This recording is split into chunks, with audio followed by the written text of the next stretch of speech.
For ages, folks have been reporting seeing bizarre lights and objects in the sky, and despite numerous explanations offered, the mystery still lingers like that last slice of pizza in the fridge. But hold on to your tinfoil hats, because things are about to get spicy. In recent times, some jaw-dropping advancements have been made in the study of UFOs. Declassified government docs and eyewitness accounts are shining a new light on this otherworldly topic. In this video, we'll dig deep into some of the most convincing proof of UFO sightings and examine the arguments for and against the existence of aliens. The controversial UFO sightings of Mariana in Great Falls, Montana, 1950.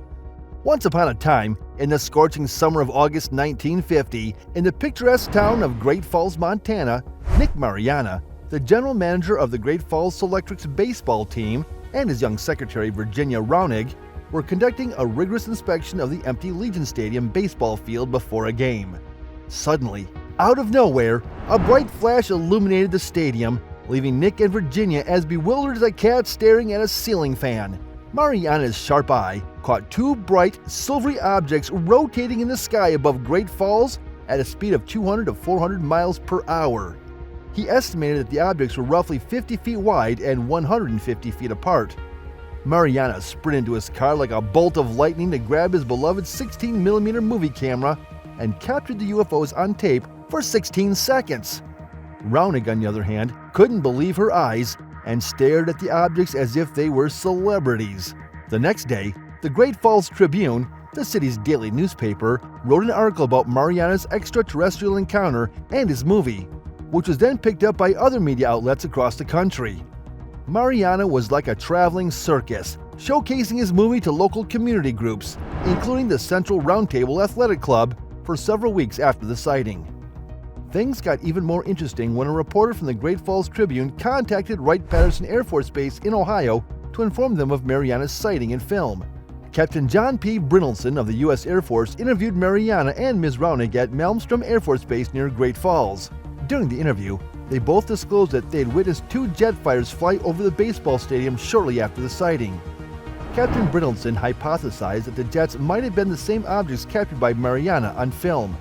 After getting Mariana's permission, Captain Brynildson shipped off the footage to Wright-Patterson Air Force Base for closer inspection. But wait for it! Controversy erupted like a volcano when Mariana cried foul and claimed that the first 35 frames of the film, which captured the clearest footage of the UFOs as spinning discs, went missing.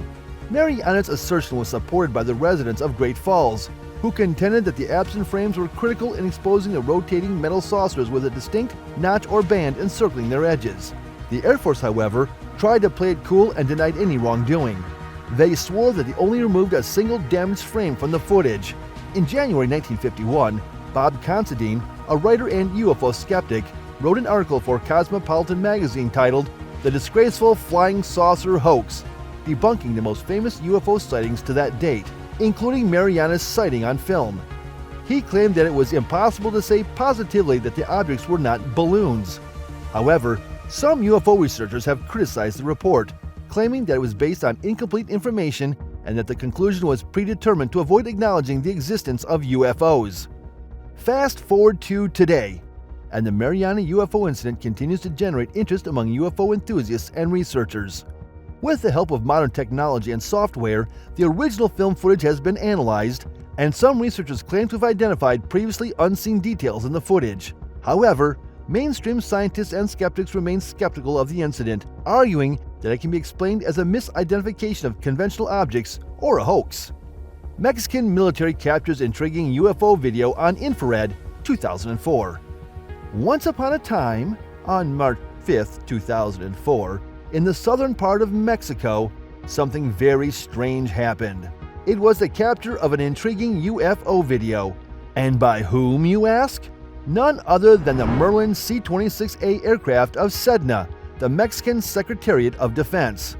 They were on a routine patrol to identify drug smuggling or other illicit activity when they stumbled upon this extraterrestrial anomaly. The Star Sapphire 2 infrared sensing device, manufactured by FLIR Systems of Portland, Oregon, was used for this operation. It recorded a sequence of unidentified objects, and at one point, the count reached as many as 11 objects. These UFOs appeared only as bright points of light with no visible detail or structure. It's like trying to spot a needle in a haystack, but instead of a needle, it's a tiny glowing dot in the sky.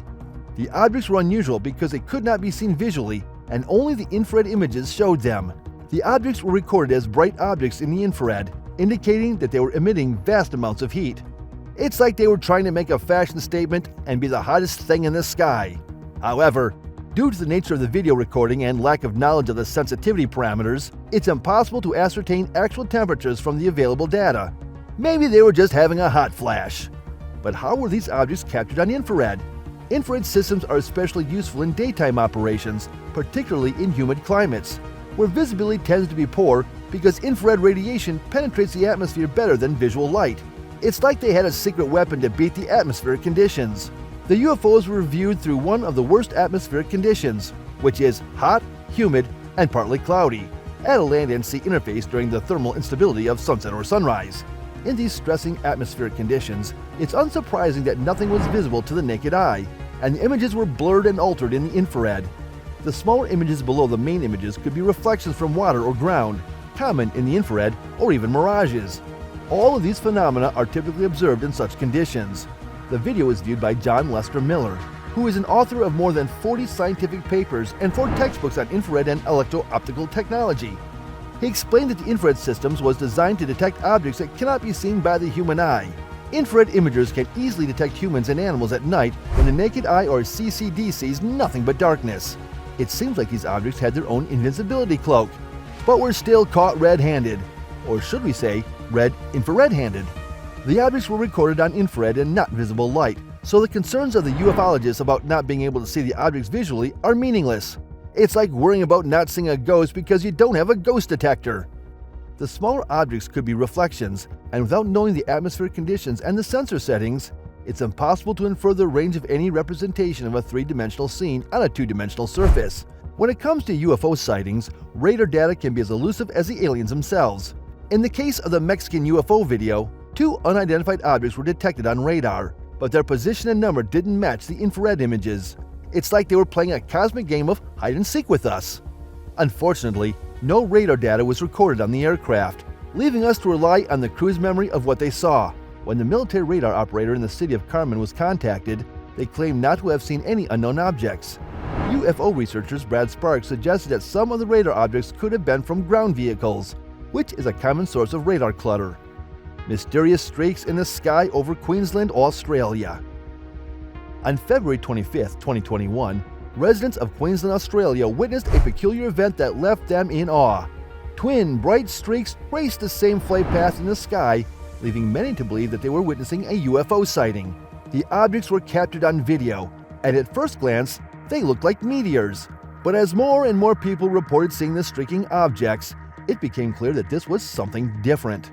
Some people suspected that the sighting was somehow connected to a secret base almost 1,000 miles away, Pine Gap, Australia. Pine Gap is a top-secret American base in the Australian outback that tracks and spies on satellites. It's known for all kinds of unexplained things happening in the night sky, with many rumors surrounding the base, including that it conceals an underground city where scientists develop a wide variety of clandestine objects involving UFOs. Despite the rumors, experts believe that there is no connection between the Pine Gap base and the streaking lights. Astronomer Mark D'Antonio ruled out the possibility that the flaming objects could be strange meteors, stating that they were moving way too slowly for that. He also pointed out that the objects themselves were on fire, ruling out the possibility that they were the result of a plasma ray from Pine Gap. NASA's Bob Anderson also ruled out the possibility that the objects were UFOs, stating that an advanced civilization would be unlikely to construct spacecraft that crossed a galaxy only to burn upon arrival. So what were these streaking objects? After analyzing the video and looking at key evidence, experts concluded that it was most likely a piece of space junk. Australia is sandwiched between 2 areas where most satellites are deliberately crashed, and more than 300 spacecraft have broken up and dropped there. D'Antonio believes that the object might be an especially big piece of space junk that's separated into pieces upon re-entry. Specifically, a Chinese Long March rocket sent to the satellite graveyard in the ocean. Thank you for watching this video to the end.